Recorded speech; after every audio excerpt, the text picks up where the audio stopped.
हरियाणा चौपाल में आपका स्वागत है और मैं हूं आपके साथ लोकेश लकी जगवानी। खबरों की शुरुआत विस्तार के साथ।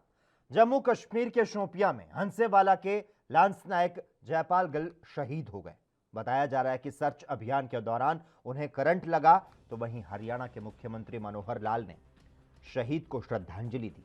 उन्होंने ट्वीट करते हुए कहा कि जम्मू के कुपवाड़ा में मां भारती की रक्षा में शहीद हुए जिला फतेहाबाद के गांव हांसावाला के लाल और वीर सपूत जयपाल जी को विनम्र श्रद्धांजलि। इस कठिन घड़ी में समस्त देशवासियों की संवेदना शहीद के परिजनों के साथ है। जयपाल जी के बलिदान को देश सदैव याद रखेगा।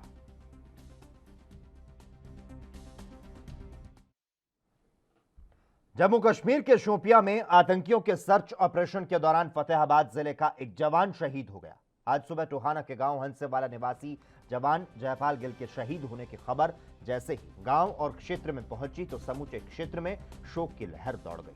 हालांकि शहीद की मां और भाई ने कहा कि उन्हें जयपाल के चले जाने का गम तो है, लेकिन उन्हें इस बात पर गर्व भी है कि जयपाल देश की सेवा करते हुए शहादत को प्राप्त हुआ। शहीद के संस्कार को लेकर गांव में मनरेगा टीम द्वारा संस्कार भूमि की साफ सफाई करवाई जा रही है। जी मेरा लड़का था, बाकी नहीं रह रही। फिर मेरा यू भी ला ले, बहुत शाबाशी है मेरे बेटे ने देश खातिर जान रही। आखिरी बार अभी कब बात हुई थी बेटे से और क्या बात हुई थी? जी 4 दिन के बाद हुई थी। 8 बजे से बच्चों स्कूल में छोड़ के आऊँ थी। मेरे पुत्र ने भी बच्चे गलत बात हुई थी, तेरी वर्दी दिखा, किसी टाई ला रहा है, किसी वर्दी पा रहा है। 2 बात फिर मैंने उसकी बाइक गल हुई थी। फिर मैं बाद में बात करूँगा, फ़ोन काट दे मैं दौरे पर। तो अभी आना था उसने आगे की छुट्टी में हटवाना, कब आना था? कोई कब बात? 12वें महीने में क्या करदा, 11वें 12वें में क्या करदा जी। आखिरी बार कब आया था जी आपसे मिलने के लिए यहाँ? अभी आज 6 महीने हो गए होंगे। 4 महीने 5 महीने 5 महीने हो गए जी। 20 तारीख का गया नहीं, 20 अप्रैल 20 तारीख का गया है। मेरे भाई जो भारतीय सेना में एक नायक थे, उन्होंने देश के लिए शहादत दी। ये हमारे लिए एक गर्व की बात है और हमारे लिए और पूरे गांव के लिए एक दुख भरा दिन भी है। एक होनहार व्यक्तित्व के धनी श्री जयपाल जी चले गए इस दुनिया से, लेकिन पूरे इस क्षेत्र को गर्व भी है।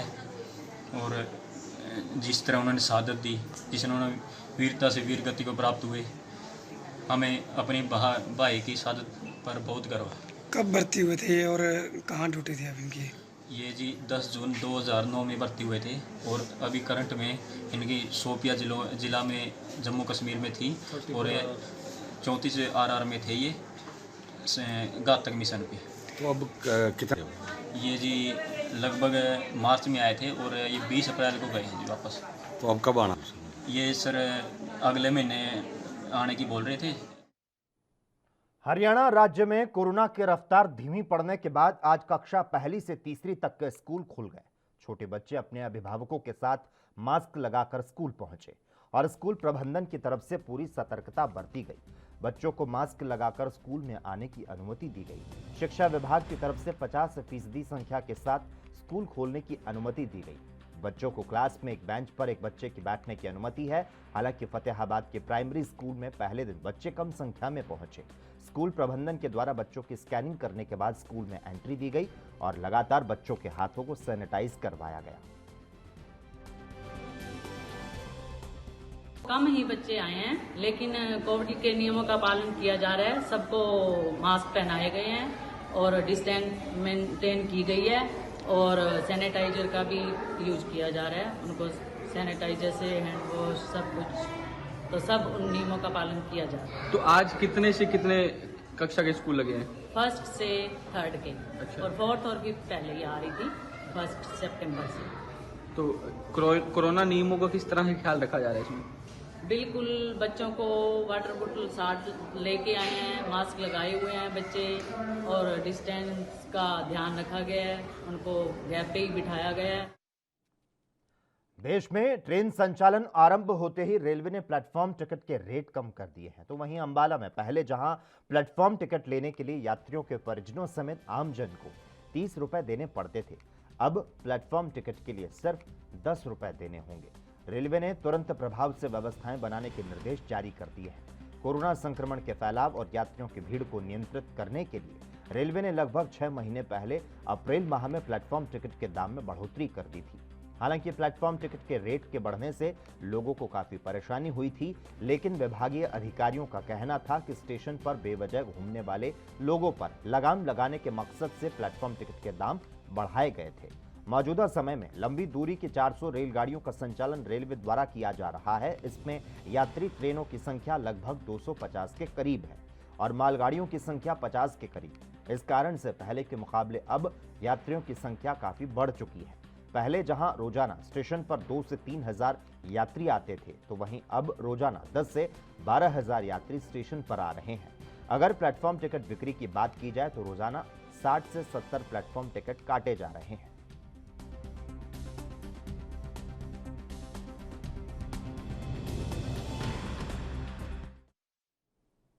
हरियाणा के नूंह जिले में केंद्रीय पशुपालन मंत्री पुरुषोत्तम रूपाला ने कामधेनु योग साधना केंद्र का उद्घाटन किया। इस मौके पर उन्होंने कहा कि जब हम अपने बच्चों को हॉस्टल में रहने के लिए अच्छा हॉस्टल देखते हैं, उन पर पैसा खर्च करते हैं, तो हम गाय को हॉस्टल में क्यों नहीं रख सकते। उन्होंने कहा कि हर नगर के बाहर गाय का हॉस्टल बनाया जाए, जहां खर्चा देकर कोई भी अपनी गाय को रख सकता है। इससे उनको शुद्ध दूध मिलेगा, तो साथ ही गौशाला के लिए दान की जरूरत नहीं होगी।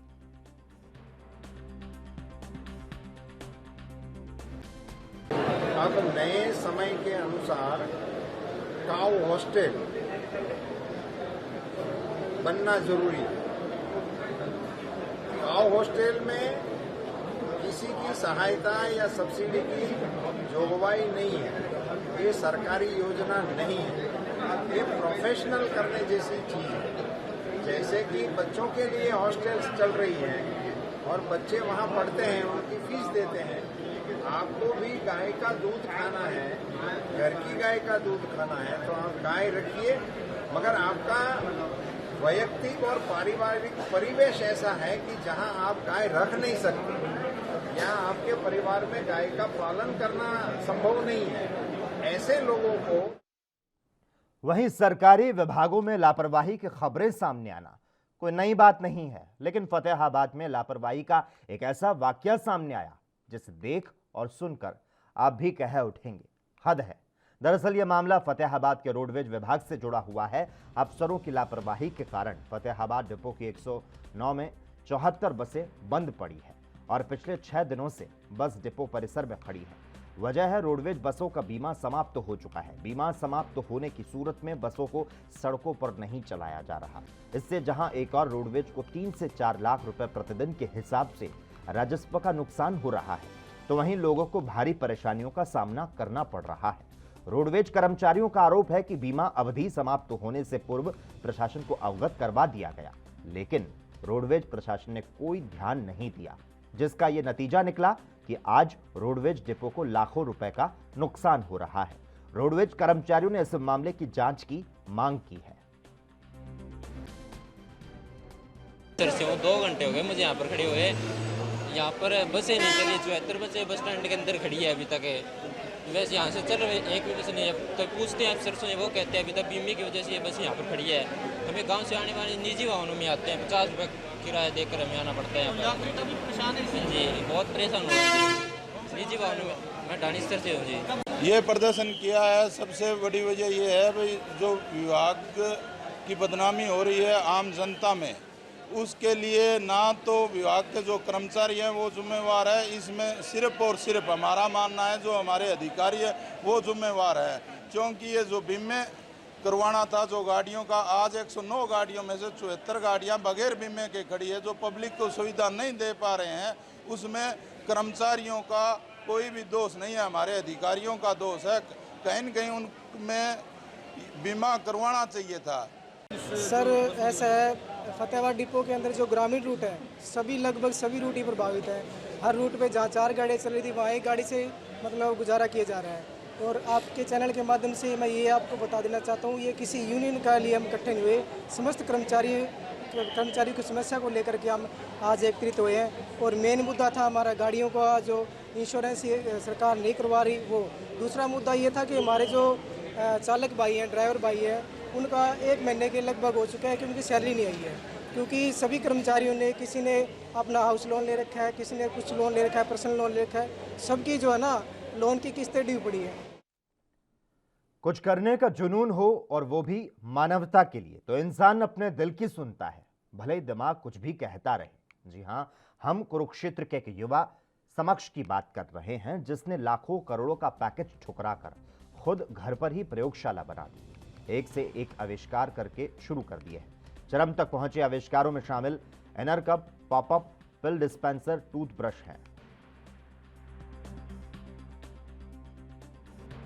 जो मेयर करके दवाई पीते हैं वो प्रोसेस सही नहीं है, वो एक्यूरेट नहीं रहता और लगभग हमारा एक साइकोलॉजी बना हुआ है कि हर कोई सोचता है कि जितनी दवाई की ज़रूरत है उससे थोड़ी बंद करने के बाद यहाँ पे आप ध्यान से देखना इसको। अब ये सेम उसी साइज़ का अंदर हमने मेयरिंग कप डाला हुआ है। अगर हम इसको इन्वर्ट करते हैं तो आप ये बबल्स देख रहे होंगे, ठीक है ना। आपने ये जो बबल्स देखे, अब क्या है, ये बबल्स से ये हमारी नीचे जा चुका है दवाई, ठीक है। अगर हम इसको सीधा करेंगे तो ये दवाई इसमें रह गई है। अब क्या है, मैं कुरुक्षेत्र का रहने वाला हूँ और मैंने जब देखा कि कोविड में काफ़ी ज़्यादा जो केस थे, एक्सीडेंटल पॉइजनिंग के केसेस थे, वो बढ़ने लगे, लोगों के घर ज़्यादा दवाई आने लगी, तो उसको मद्देनज़र रखते हुए कुछ इन्वेंशंस की हैं जो फार्मास्यूटिकल्स में हैं। ये इन्वेंशंस का जो सिलसिला है ये 2013 में शुरू हुआ, जब मैंने पहली बार एक प्रोडक्ट बनाया जिसे नाम दिया गया काउंट कैप, जिससे एक बार में।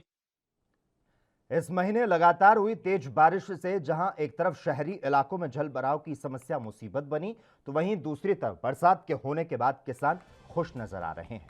धान की फसल खेतों में लहरा रही है, तो वहीं जोहड़ और तालाब पानी से लबालब भर गए और भूमि का जल स्तर ऊपर आने लगा है। किसानों का कहना है कि बरसात से उनकी फसल को अच्छा खासा पानी मिल रहा है, जिसकी वजह से फसल की अच्छी पैदावार होगी और किसानों को भारी मुनाफा होगा।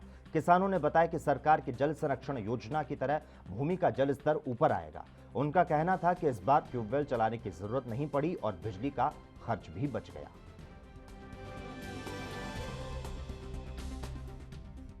प्रिंसिपल जी, जैसे लगातार बारिश पड़ी थी, क्या धान की फसल पे क्या प्रभाव पड़ा है किसान? देखो, धान की फसल भी अच्छी हो गई है इस बारिश से। हाँ। और हमारा पानी का स्तर भी बढ़ गया है। हाँ। और अब ट्यूबवेलों की भी और तेल वेल की भी कोई ज़रूरत नहीं पड़ रही है। अच्छा। बाकी इससे किसान को सही फायदा हुआ धान की खेती में। सही हुआ है? हाँ। है, कोई नुकसान नहीं हुआ है किसानों को तो? अच्छा, फसल सही है। हरियाणा में करीब 1.5 साल के अंतराल के बाद पहली से तीसरी तक की कक्षाएं आज से आरंभ हुई। इसके पहले कोरोना काल के चलते विद्यार्थी अपने अपने घरों से ऑनलाइन पढ़ाई कर रहे थे। स्कूल में आज जहां सभी कमरों को सैनिटाइज किया गया, वहीं विद्यार्थियों को दिशा निर्देश देकर कक्षाओं में बैठाया गया। ब्लॉक शिक्षा अधिकारी रविंद्र सिंह राणा ने बताया कि आज से 1 से तीसरी तक के स्कूल खोले। इसके पहले 1 सितंबर से चौथी से 5वीं तक के स्कूल खोले गए, जिसमें अच्छा रेस्पॉन्स था अभिभावकों और विद्यार्थियों का। इसके बाद सरकार ने पहली से तीसरी तक के स्कूल खोलने के आदेश दिए।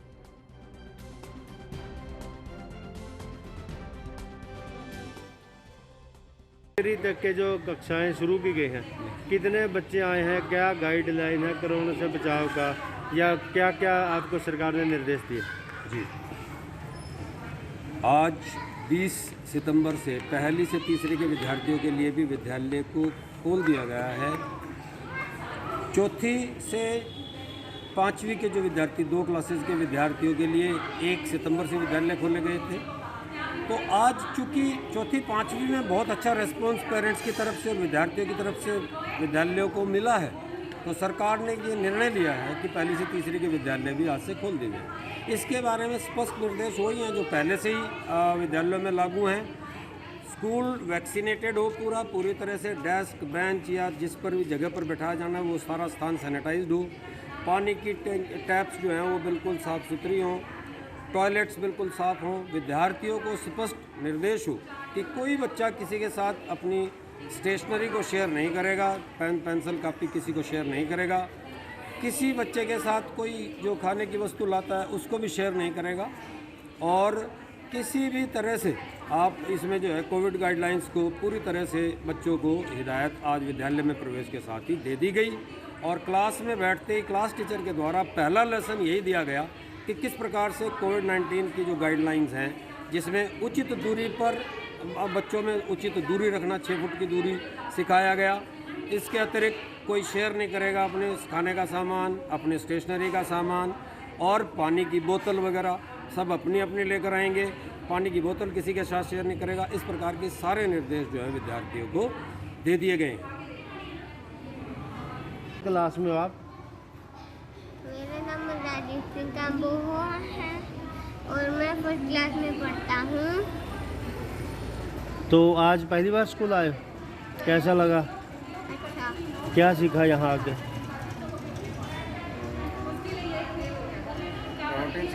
काउंटिंग। बोल के बताओ क्या सीखा? काउंटिंग। करो काउंटिंग, सुनाओ। हरियाणा चौपाल में खबरों का सिलसिला लगातार जारी रहेगा। हम यहां पर रुकते हैं एक छोटे से ब्रेक के लिए।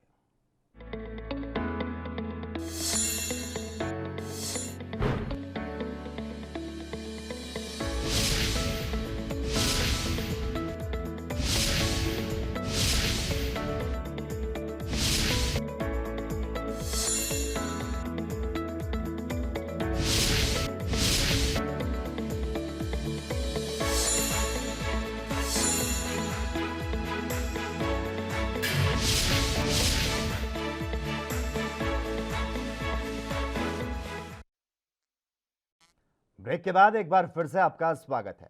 चरखी दादरी जिले के गांव रावलदी स्थित जलघर के हालात इतने बदतर हो चुके हैं कि अब पीने योग्य पानी नहीं रहा है। जलघर का 2013 में पूर्व मंत्री किरण चौधरी ने उद्घाटन किया था। जलघर में 2 टैंक बने हुए हैं। दोनों में काई इतनी ज्यादा मात्रा में है कि पानी तो दिखाई ही नहीं देता। और यहां पर बिजली के कनेक्शन खुले हैं जो किसी बड़े हादसे को न्योता दे रहे हैं। ग्रामीणों ने बताया कि अधिकारियों को बार बार जलघर की बदहाली को लेकर अवगत कराया जा चुका है, लेकिन समस्या का कोई समाधान नहीं हुआ। ग्रामीण दूषित जल पीने पर मजबूर हैं और बीमारी फैलने का अंदेशा है। हमारे गांव रावलदी के अंदर 2012 के अंदर वाटर्स बना था। इसके अंदर 2 टैंक हैं। दोनों टैंकों में जो पानी है वो बहुत ही गंदा है। बहुत ज़बरदस्त काई लगी हुई है। गांव के लोग गंदा पानी पीने को मजबूर हैं। कई दफ़ा इन विभाग के अधिकारियों को इस बारे में बताया गया है, लेकिन इसकी कोई सुनवाई नहीं हो रही है। इसके अलावा 2 टैंक हैं जो जिसके अंदर पानी आता है, वो दोनों टूटे हुए हैं और उनके अंदर लेंटर गिरा हुआ है। उसकी भी कोई सफाई नहीं है और न ही पानी के अंदर कोई ये कैल्शियम वगैरह डाला जाता है। इस वाटर वर्क्स के चारों तरफ बहुत जंगल की तरह जो है पेड़ पौधे लगे हुए हैं। कोई सफाई की व्यवस्था नहीं है इस पर। इस गंदे पानी पीने से महामारी फैलने का खतरा रहता है। और अंबाला कैंट में बीती देर रात को काम से घर लौट रहे युवक पर हमला किया गया और तेज धार हथियार से वार करके मौत के घाट उतार दिया। सूचना मिलने के बाद रात को पुलिस मौके पर पहुंची। इस मामले की गंभीरता को देखते हुए पुलिस ने परिजनों की शिकायत के आधार पर 3 लोगों के खिलाफ हत्या का मामला दर्ज कर लिया। और वहीं दूसरी तरफ परिजनों ने हमलावरों की गिरफ्तारी के लिए कैंट सदर थाने के बाहर एकत्रित होकर अपना विरोध जताया। परिजनों का आरोप है कि पुलिस मामला दर्ज करने के बाद भी आरोपियों को गिरफ्तार नहीं कर रही है। ऐसे में मौत का शिकार हुए युवक अर्जुन सिंह निवासी शिवाला मंडी की उम्र मात्र 25 साल थी और उसके माता पिता नहीं थे और वह अपनी बुआ के पास रहता था और मजदूरी का काम करता था। प्रेम कुमार है जी। हाँ प्रेम जी, क्या हुआ? ये अर्जुन नाम का मेरा भतीजा था जी। रात को वो आ रहा था जी कहीं से, तो 4 लड़कों ने हमला करा जी उन पर और उसके चाकू चुक्कू मारे जी। हमारी बहन और 2 भतीजे उनको बचाने के चक्कर में गए तो उनके ऊपर भी ईंटों से हमला किया गया। ईंट पत्थर जो भी थे घर में वो मारे गए जी। उसकी माँ ने भी। कौन कौन लड़के हैं, नाम पता है? नाम एक का नाम तो गौरव है जी और एक का नाम भूरी है जी और तीसरे का नाम हमें नहीं पता जी किसी का नाम है, वो अनजान है। तो पुलिस ने गिरफ्तार की? पुलिस ने सवेरे 4 बजे गई थी। पुलिस कह रही 7 बजे आना थाने में, आपको बंदे दिखाएंगे। 7 बजे हम गए तो कोई नहीं जी, कोई कार्रवाई नहीं हो रही है अभी तक। देखिए, हमारे को देर रात एक सूचना मिली थी कि छोटा सिवल्ला में कुछ कुछ लड़कों में आपस में झगड़ा हुआ है। ये की सूचना के बाद हम मौका पे पहुँचे तो हमें पता लगा भाई यहाँ पे झगड़ा हुआ। एक बच्चे को चाकू लगा, जिससे चाकू लगने से उसकी मौत हो गई। तो उसको हॉस्पिटल में फिर जैसे ही लेके जाएगा तो वहाँ डॉक्टर उसको मृत घोषित कर। तो उसके बाद उस लड़के के ब्रदर है मोहित ने हमें स्टेटमेंट दी कि भाई गौरव, राधा और भूरी नाम के 3 बंदों ने इसको मारा है, जिसकी वजह से इसकी मौत हुई है। तो हमने मुकदमा दर्ज किया गया रात ही उसकी शिकायत पे। मोहित की अर्जुन का भाई है, तो अभी उसकी जांच कर रहे हैं। नहीं देखिए, अभी हमने इस मुकदमे के लिए कई टीमों का गठन किया हुआ है और हम इसमें जगह जगह हमारी रेड भी मारी है टीम में, और संभावना है कि जल्दी उनकी गिरफ्तारी कर ली जाएगी। अभी जांच कर रहे हैं। देखिए, अभी तक की जांच से अभी तक ऐसा कोई रंजिशन मामला सामने नहीं आया है। ये अचानक झगड़ा हुआ है, झगड़े की वजह क्या रही है इसकी अभी जांच की जा रही है, इन्वेस्टिगेशन हम कर रहे हैं इसकी। तो जैसे भी तथ्य सामने आएंगे आपको बताएंगे। हरियाणा के नारनौल में मानव अधिकार आयोग के चेयरमैन के आदेश के बाद आखिर किला रोड से नागरिक अस्पताल तक की सड़क का निर्माण कार्य शुरू कर दिया गया। ऐसे में लोगों में एक उम्मीद जगी है कि अब जल्द ही सड़क का निर्माण हो जाएगा। इससे आमजन का आवागमन सुगम होगा।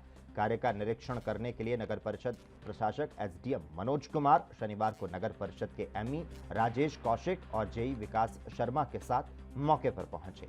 यहां उन्होंने निर्माण कार्य में जुटे लोगों को जल्द कार्य करने के आदेश दिए ताकि सड़क निर्माण की प्रक्रिया जल्द शुरू हो सके। इस दौरान किला रोड के दुकानदारों ने सड़क निर्माण के संबंध में एसडीएम के समक्ष अपनी समस्याओं को रखा।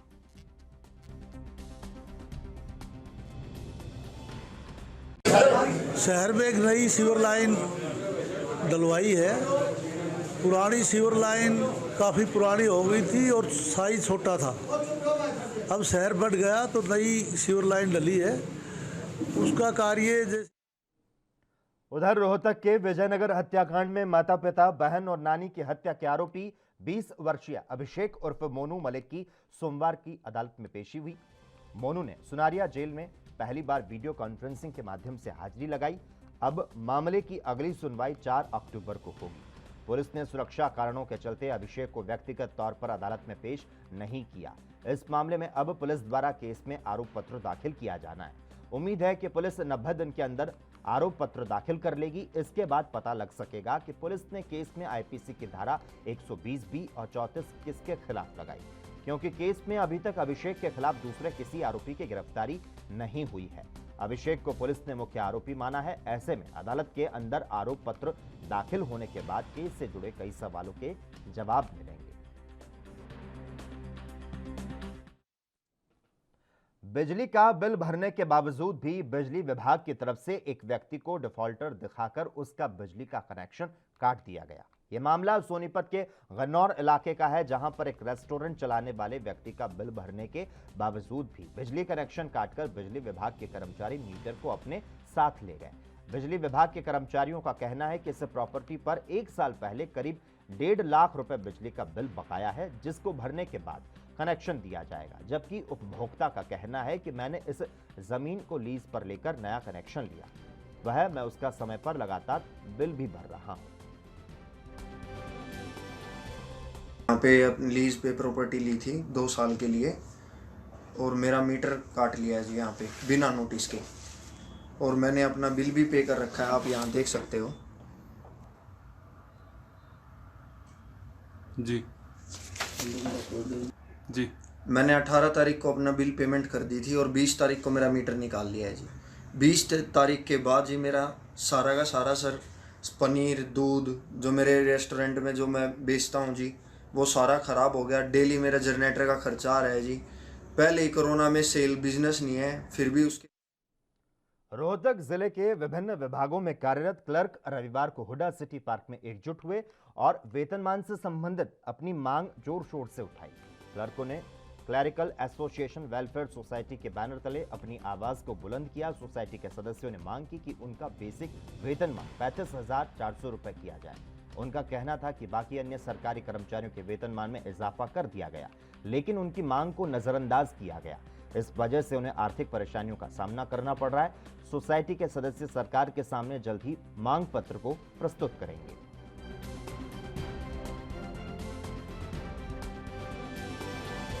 आज रविवार के दिन हरियाणा के जितने भी सरकारी विभाग हैं उसमें रोहतक जिले के अंदर जितने भी सरकारी विभागों में कार्यरत लिपिक वर्ग है वो सब एक मुख्य एजेंडा जो हमारी मांग है वो 35,400 वेतनमान बेसिक पे है।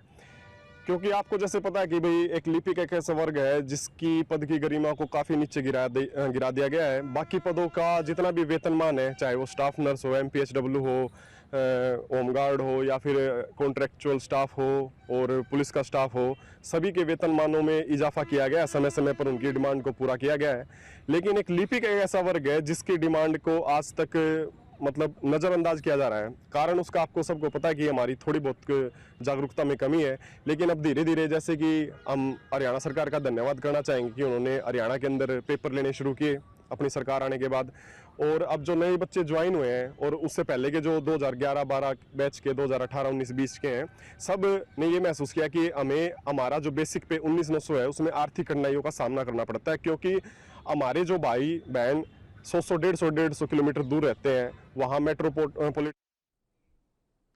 और इसी के साथ ही हरियाणा चौपाल में बस इतना ही। देश और दुनिया के तमाम अहम खबरों के लिए लगातार जुड़े रहिए हमारे साथ और देखते रहिए ANB न्यूज़।